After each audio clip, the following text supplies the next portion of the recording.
अस्सलाम वालेकुम, मेरा नाम डॉक्टर महविश इदरीस है और मैं इवान एस्थेटिक सेंटर में एज अ क्लिनिकल डाइटिशियन और एस्थेटिशियन काम कर रही हूँ एंड यू आर वाचिंग तबीब.pk। आज हम जिस टॉपिक पे बात कर रहे हैं वो बहुत कॉमन है। जो बच्चों में मसले होते हैं, उनकी ग्रोथ में मसले होते हैं, या जो फीमेल्स होती हैं उनमें मसले होते हैं, वो है calcium deficiency. Calcium deficiency basically उन लोगों में होती हैं जो कैल्शियम का इंटेक प्रॉपर नहीं ले रहे होते हैं, जिसकी वजह से उनकी हड्डियां कमज़ोर पड़ना शुरू हो जाती हैं, उनमें दांत के मसले मसाइल शुरू हो जाते हैं, और भी बहुत से सिम्टम्स हैं जो हमें इंडिकेट कर रहे होते हैं या बता रहे होते हैं कि उनमें कैल्शियम डेफिशिएंसी है। जिसमें अगर हम सिम्टम्स की बात करें तो आपके लेग पेन स्टार्ट हो जाती है, इंसोम्निया, रात को नींद का ना आना, नेल्स ब्रिटल होना शुरू हो जाते हैं। अगर बच्चों की बात करें तो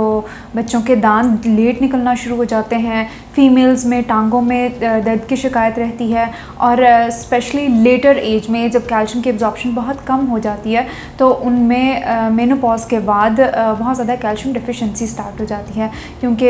बहुत से ऐसे हार्मोन्स हैं जो कैल्शियम के साथ लिंक्ड होते हैं। वो हार्मोन्स या तो बहुत लो लेवल पे चले जाते हैं, जैसे हम एस्ट्रोजन की अगर बात करें मेनोपॉज में, तो oestrogen basically bone mineral density को कम करना शुरू कर देता है अगर आपका मेनोपॉज स्टार्ट हो जाता है तो। फिर अगर हम खाने की बात करें तो लोगों को लगता है कि कैल्शियम सिर्फ डेयरी प्रोडक्ट से या दूध से बनी हुई चीज़ों से मिल सकता है। तो मेरे पास बहुत सी क्यूरीज़ आती हैं जो हमें ये कहती हैं कि वो लैक्टोज इंटॉलरेंट हैं, वो दूध से बनी हुई चीज़ें नहीं ले सकते, या उनका कोई ऐसा मेडिकल इशू है जिसकी वजह से उनको दूध स्किप करना पड़ता है, या मिल्क एंड मिल्क प्रोडक्ट्स नहीं उनको अलाउ होते। तो उनको मैं ये बताऊँगी कि ऐसी कौन सी ग़िज़ाएँ लें जिसकी वजह से वो अपने कैल्शियम के इंटेक को पूरा कर सकते हैं।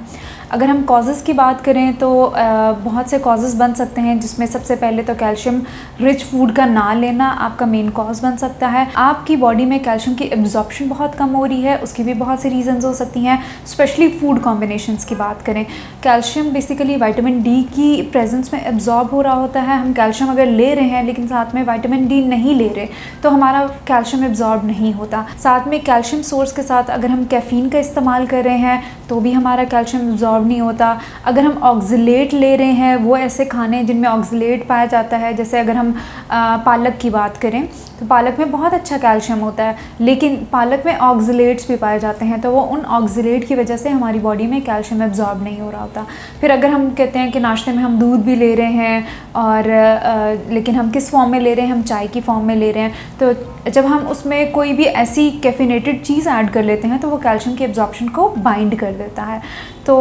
वो लोग जो कैल्शियम का इंटेक कम है, या उनकी एब्जॉर्प्शन अच्छी नहीं हो रही, या उनका फूड कॉम्बिनेशन अच्छा नहीं है, तो ये सारी रीजंस बन सकती हैं कैल्शियम डेफिशिएंसी की। अगर मैं बात करूँ सोर्सेज की, दूध से बनी हुई चीज़ें तो कैल्शियम का सोर्स हो ही सकता है, लेकिन उसके अलावा अगर हम वेजिटेबल्स की बात करें, जितनी भी ग्रीन लीफी वेजिटेबल्स हैं जिनमें पालक, साग, मेथी, ब्रोकली, ये सारे ग्रीन जितनी भी वेजिटेबल्स हैं, आपको इनसे बहुत अच्छा कैल्शियम मिल सकता है। फिर अगर हम नट्स की बात करें तो आलमंड में अच्छा कैल्शियम पाया जाता है, पीनट्स में पाया जाता है, और बाकी सीड्स में बात करें तो पम्पकिन सीड्स में पाया जाता है, हमारे पास सेसमी सीड्स में पाया जाता है। तो भाई ये सारे सोर्सेज हैं जहाँ से हमें कैल्शियम अच्छा मिल सकता है, साथ में अगर हम मिल्क एंड मिल्क प्रोडक्ट्स इस्तेमाल नहीं करें।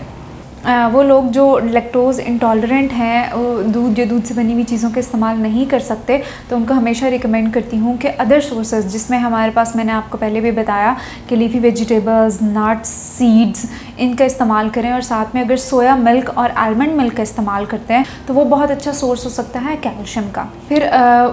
डिजीज़ इसमें अगर हम बात करें तो लेटर एज में ऑस्टियोपीनिया हम फर्स्ट स्टेज कहते हैं, जो रिवर्सिबल है। अगर कैल्शियम डेफिशिएंसी से ऑस्टियोपीनिया हो रहा है तो उसको हम रिवर्स कर सकते हैं, लेकिन अगर वो एक दफ़ा ऑस्टियोपोरोसिस में चलेगी, जिसमें आपकी हड्डियों में भरना शुरू हो जाती हैं और उनकी डेंसिटी बहुत लो होना शुरू हो जाती है, तो फिर उसको रिवर्स करना मुश्किल है, और उसमें लेटर एज में फ्रैक्चर के बहुत ज़्यादा चांसेस होते हैं। तो इसलिए हमेशा कोशिश करें लेटर एज में जाने से पहले ही, जैसे बच्चों में, अडल्ट में, या टीन एज में, अपने कैल्शियम की डेफिशिएंसी को पूरा करें, और डेली की जो रिक्वायरमेंट है, एक अडल्ट की 1000 mg कैल्शियम की रिक्वायरमेंट है, वो ज़रूर पूरा करें। और जो किड्स हैं या टीन एज हैं, उनमें 1200 to 1300 mg कैल्शियम की रिक्वायरमेंट है, तो उसको ज़रूर पूरा करें।